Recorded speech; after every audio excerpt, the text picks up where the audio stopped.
Video like जरूर कर लीजिए और ऐसे वीडियो लगातार फ्री में पाने के लिए चैनल को तुरंत सब्सक्राइब कर लीजिए और बेल आइकन को जरूर टैप कर लीजिए ताकि आगे भी सारे वीडियो आपको मिलते रहे। यूट्यूब में फॉलो करते हैं तो प्लीज ये वाला फ्री टेलीग्राम चैनल जरूर ज्वाइन करिएगा। सारे नोटिफिकेशन सारे अपडेट यहीं पे आते हैं, ध्यान रखिए। नमस्कार दोस्तों, आप सभी का स्वागत है स्टडी फॉर एग्जाम्स में।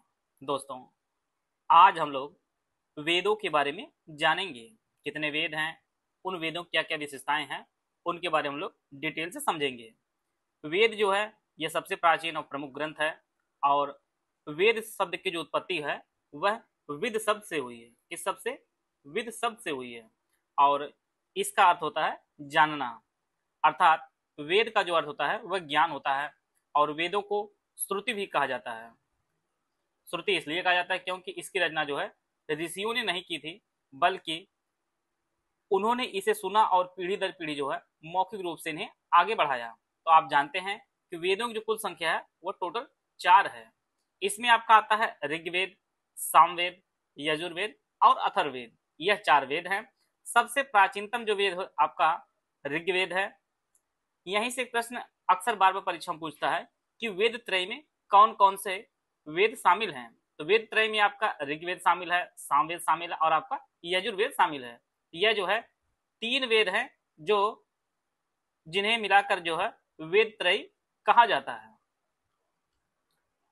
सबसे प्राचीनतम वेद आपका ऋग्वेद है। तो आइए हम लोग ऋग्वेद संबंधित कुछ इंपॉर्टेंट जो फैक्ट है उनको हम लोग देखते हैं। यह आपका ऋग्वेद है।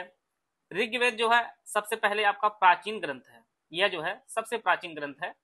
इसमें टोटल जो है 10 मंडल हैं, 1028 सूक्त है और 10,462 जो है ऋचाएं हैं। इसमें ऋग्वेद की ऋचाओं को पढ़ने वाले को होत्र कहा जाता है। क्या कहा जाता है? होत्र। यह परीक्षा दृष्टि से बेहद इंपॉर्टेंट है। यह जो है इंपॉर्टेंट है, कई बार परीक्षा में पूछा भी गया है। ऋग्वेद के तीसरे मंडल में जो है सूर्य देवता सावृत्ति को समर्पित जो है गायत्री मंत्र है। तो गायत्री मंत्र किस वेद में है? यह जो है ऋग्वेद के तीसरे मंडल में है। ऋग्वेद के 9वें मंडल में जो है सोम देवता का जो है उल्लेख है। यह भी परीक्षा में कई बार पूछा गया है। इसके अलावा ऋग्वेद में जो है इंद्र के लिए 250 ऋचाएं और अग्नि के लिए जो है 200 ऋचाओं का जो है उल्लेख किया गया है। तो इंद्र के लिए 250 ऋचाएं और अग्नि के लिए 200 ऋचाओं का उल्लेख किया गया है। अब सबसे इंपॉर्टेंट फैक्ट आपकी परीक्षा में के लिए, यूनेस्को ने जो ऋग्वेद की 300 जो पांडुलिपियां हैं इसको वर्ष 2007 में जो है memory of the world of register अर्थात memory of the world register में जो है 2007 में यूनेस्को ने ऋग्वेद की 300 पांडुलिपियों को जो है शामिल किया है। ऋग्वेद के जो उपनिषद हैं उनमें आपका ऐतरेय आता है और आपका कौशिकी। ऋग्वेद के 2 उपनिषद हैं, एक ऐतरेय दूसरा आपका कौशिकी। ऋग्वेद का उपवेद भी पूछता है परीक्षा में। यह जो है आयुर्वेद जो है यह ऋग्वेद का उपवेद है। ऋग्वेद के ब्राह्मण ग्रंथों की बात की जाए तो ऐतरेय और कौशिकी जो है इसके ब्राह्मण ग्रंथ हैं। तो यह जो है ऋग्वेद से संबंधित जो इंपॉर्टेंट फैक्ट आपकी परीक्षा के लिए जरूरी थे उनको हम लोग कवर कर लिए हैं। अगला जो वेद है उसको हम लोग देखते हैं। अगला जो वेद है यह आपका यजुर्वेद है। यजुर्वेद जो है यह यज्ञों के विधि विधान का जो है संकलन है। यजुर्वेद में जो है यज्ञों के विधि विधानों का संकलन किया गया है। मंत्रों के उच्चारण करने वालों को अध्वर्यु, ऋग्वेद के मंत्रों का जो उच्चारण करते हैं उन्हें जो है अध्वर्यु कहा जाता है। ऋग्वेद जो है यह गद्य और पद्य दोनों में लिखा गया है और यह जो है कर्मकांड प्रधान आपका है ऋग्वेद है। इसमें बलि प्रथा का जो है उल्लेख भी किया गया है। यजुर्वेद जो है यह 2 भागों में विभाजित किया गया है। एक आपका कृष्ण यजुर्वेद, दूसरा आपका शुक्ल यजुर्वेद।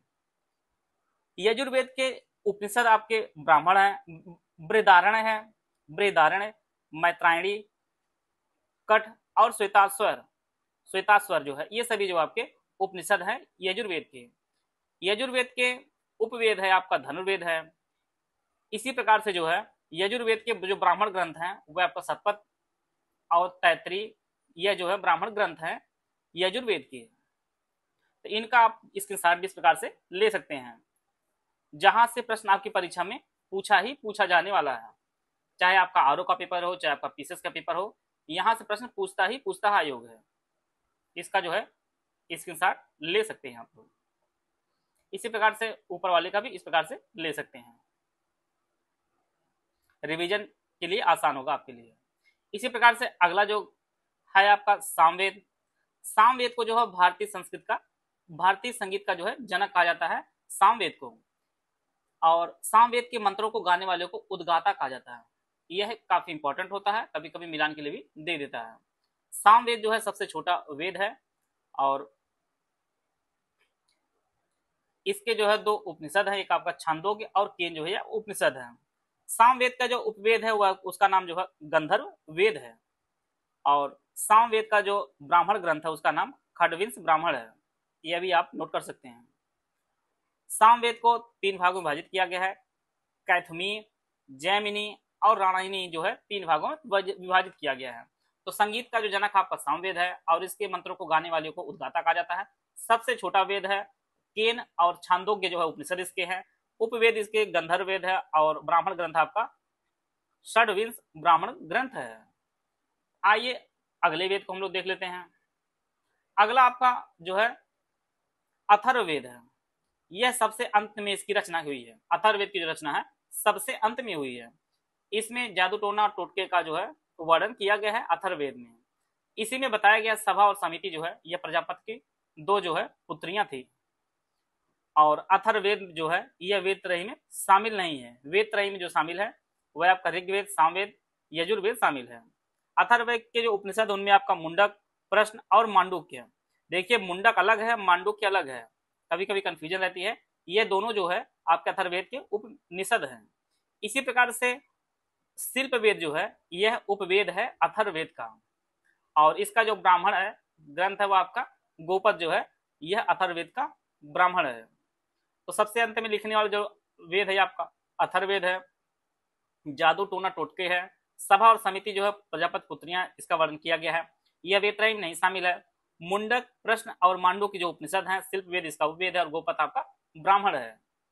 तो इसका हम लोग इससे संबंधित जितने भी इंपॉर्टेंट फैक्ट है उनको हम लोग कवर कर लिए हैं।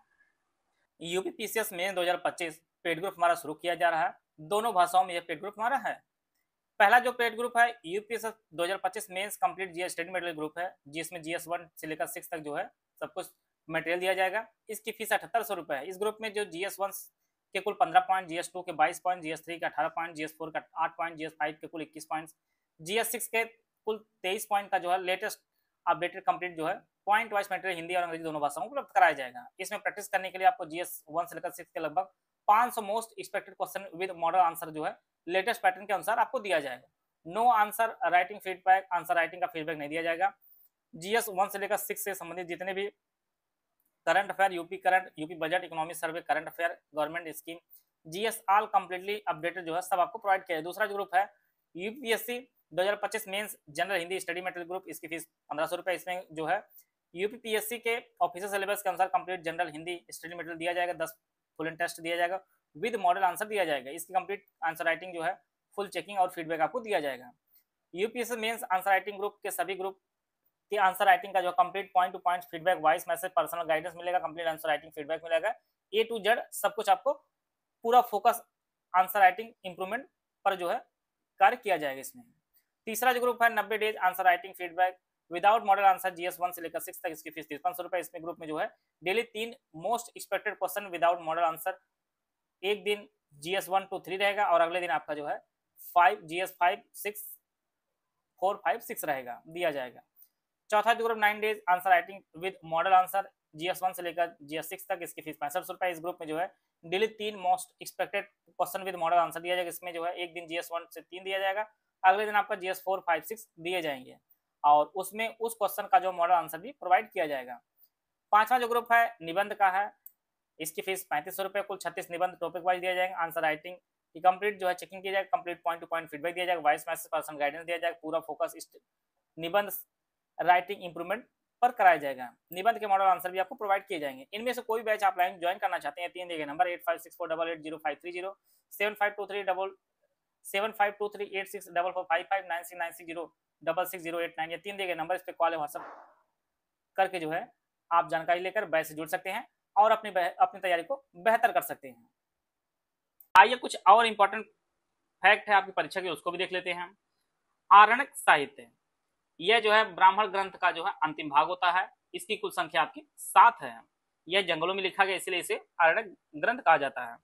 इसमें आपका ऐतरेय आता है, सांख्यायन आता है, तैतरीय आता है, मैत्रायणी, मध्यान्ह और इसके बाद तत्वकार और छांदोग्य, यह जो है 7 जो है आरण्यक साहित्य हैं। उपनिषद, इसे जो वेदांत भी कहा जाता है और इनकी जो कुल संख्या है टोटल 108 इनकी कुल संख्या। अगर प्रमुख की बात की जाए तो टोटल जो है 12 प्रमुख उपनिषद हैं। इसमें आपका ईश, केन, कठ, प्रश्न, मुंडक, मांडुक्य, तैतरीय, ऐतरेय, छांदोग्य, श्वेताश्वर, कौशिकी और बृहदारण्य, यह जो टोटल जो है 12 उपनिषद हैं। कठोपनिषद से प्रश्न अक्सर पूछता है। कृष्ण यजुर्वेदी शाखा का यह उपनिषद है और यह जो है यम और नचिकेता का जो संवाद इसी में उल्लेख किया गया है। यम और नचिकेता का उल्लेख किस उपनिषद में किया गया था? कठोपनिषद में किया गया है। परीक्षा में कई बार पूछा भी गया है, तो परीक्षा दृष्टि जो है यह काफी इंपॉर्टेंट भी है, काफी इंपॉर्टेंट है। छांदोग्य उपनिषद, इसमें सत्यकाम जाबाल की जो कथा है वह छांदोग्य उपनिषद में ही है और श्री कृष्ण का जो प्राचीनतम उल्लेख किया गया है यह छांदोग्य उपनिषद में ही किया गया है। इसी प्रकार से एक अन्य फैक्ट इंपॉर्टेंट है, भारत का जो आदर्श वाक्य सत्यमेव जयते, यह मुंडकोपनिषद से लिया गया है। कई बार परीक्षा में पूछा भी गया है और आगे भी पूछा जाना है। इसी प्रकार से जाबालोपनिषद में चारों आश्रम की जो है व्यवस्था का उल्लेख किया गया है। बृहदारण्यक उपनिषद में जो है याज्ञवल्क्य और गार्गी का संवाद है, कई बार परीक्षा में पूछा भी गया है और आगे के लिए भी इंपॉर्टेंट है। तमसो मां ज्योतिर्मय, अहम ब्रह्मास्मि, ये सभी जो है जो वाक्यांश है ये सभी आपके बृहदारण्यक उपनिषद में वर्णित है। परीक्षा में सिर्फ विशेष रूप से यही पूछता है कि याज्ञवल्क्य और गार्गी संवाद किस उपनिषद में है, तो आप बताएंगे सीधे जो है बृहदारण्यक उपनिषद। अगला जो इंपॉर्टेंट फैक्ट है आपका वेदांग से। वेदांग जो है यह वैदिक साहित्य को समझने के लिए इसकी रचना की गई थी। इनकी जो संख्या टोटल 6 है। इसमें आपका शिक्षा, कल्प, व्याकरण, निरुक्त, छंद और ज्योतिष आते हैं। तो टोटल जो है 6 वेदांग है, शिक्षा, कल्प, व्याकरण, निरुक्त, छंद और ज्योतिष। अब बात करते हैं हम लोग पुराणों की। पुराण का जो अर्थ होता है प्राचीन आख्यान होता है इसका अर्थ, और पुराणों की जो कुल संख्या आपकी 18 है। विशेष रूप से परीक्षा में जो प्रश्न जो है संख्या पर ही बनते हैं। सबसे प्राचीन जो आपका मत्स्य पुराण है, वायु पुराण जो है यह गुप्त वंश संबंधित है, विष्णु पुराण मौर्य वंश संबंधित है और मत्स्य पुराण आपके आंध्र सातवाहन से संबंधित है। तो इस प्रकार जो है वेद से संबंधित कुछ इंपॉर्टेंट फैक्ट जो आपकी परीक्षा के लिए जरूरी थे उनको हम लोग कवर कर लिए हैं। आशा है आप सभी को बहुत कुछ जानने को मिला होगा। मिलते हैं स्टूडेंट, तब तक जय हिंद, जय भारत।